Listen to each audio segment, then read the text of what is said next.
Uma observação feita uma vez pelo Dr. Rodrigo de que as pessoas preferem ou querem ser emagrecidas e não emagrecer de fato. Qual o melhor caminho para essa população? Caio, obrigado pelo questionamento, obrigado por acompanhar meu trabalho.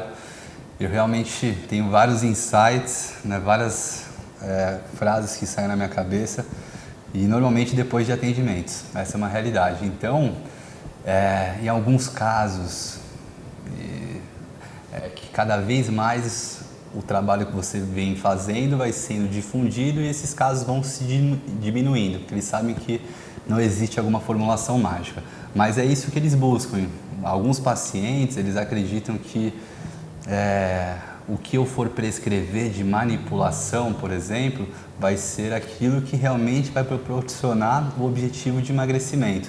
Eles não entendem que para serem emagrecidos, eles precisam querer emagrecer e o querer precisa de todo esse contexto falado por todo esse período, que é entender que a alimentação ela vai proporcionar para você não só uma mudança estética, mas uma qualidade de vida em geral e que essa perda de peso necessária, ela realmente precisa de uma estruturação, precisa de algumas privações, precisa de algumas mudanças de hábitos, porque muitos eles querem manter tudo que eles estão fazendo, tomar algo e com isso terem resultados.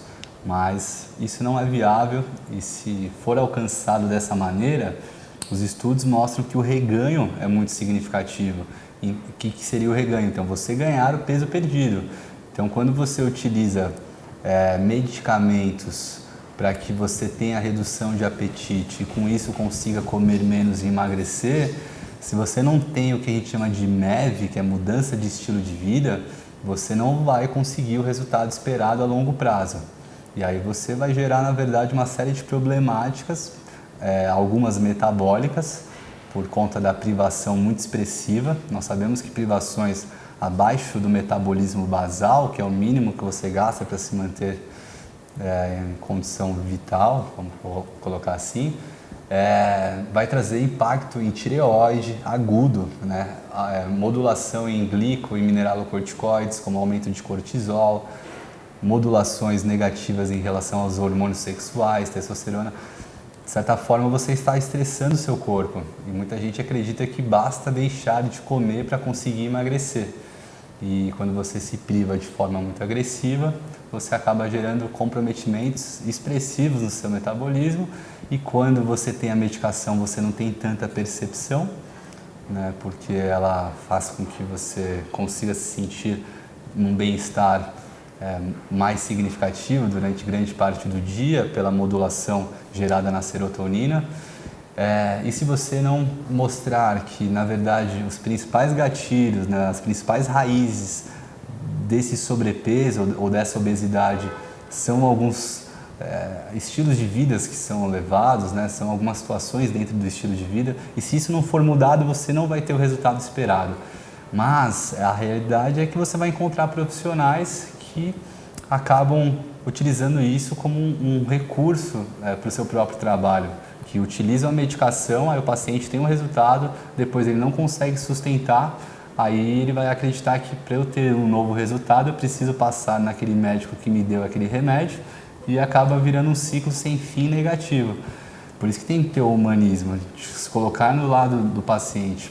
Tem uma medicação chamada Orlistat ou Xenical, né? Acho que não tem problema citar, que tem ação na lipase pancreática, né? Diminuindo a capacidade de absorção de gordura. Super desconfortável, né? E aí eu percebo uma prescrição frequente em médicos que buscam proporcionar na prescrição emagrecimento. Muitos pacientes sem transtornos psicológicos claros, recebendo ansiolíticos com o intuito de conseguirem emagrecer. E este citado, que faz essa modulação na lipase pancreática, ele faz com que você tenha uma continência fecal, basicamente. Né? Então, se você consumir gordura, você vai ter dificuldade de conseguir não evacuar de forma involuntária. É muito desconfortável, fora que você tem... Ela sai no formato de óleo, mesmo que não foi digerido, né? Sai ali o óleo, o esfíncter não segura.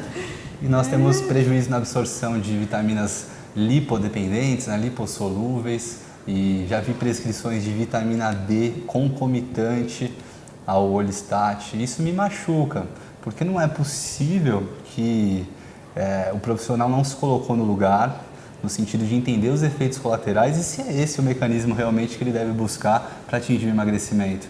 E é uma realidade. Então, nós que gostamos muito da área da nutrição e que gostamos muito de pessoas, né, de conseguir contribuir, precisamos entender que é mais trabalhoso você ir por esse outro lado, mas é o lado que é realmente necessário. Então, se a pessoa não faz atividade física, vamos ver o que é possível de ser feito nesse sentido. Se ela vem com muitos transtornos psicológicos, que o ambiente que ela está exposta está muito tóxico, vamos colocar assim, que nós podemos ajudar num bate-papo para ela conseguir se sentir um pouco mais aliviada. E principalmente em relação à alimentação, né? Como é que é viável de manter uma distribuição alimentar que supra todas as suas necessidades e que esteja compatível com a necessidade de emagrecimento no caso, né? E o emagrecimento, algo que nós não falamos ainda, ele depende de comer menos do que gasta, né? Existe esse princípio que não tem como sair disso. Então, é uma matemática que tem que fechar. Então, se você está comendo pouco e não está emagrecendo, provavelmente esse pouco não é tão pouco quanto você imagina, mas o pouco, ele nem sempre é o mais indicado, porque eu pego casos de pessoas acreditarem que o jejum é o mais indicado.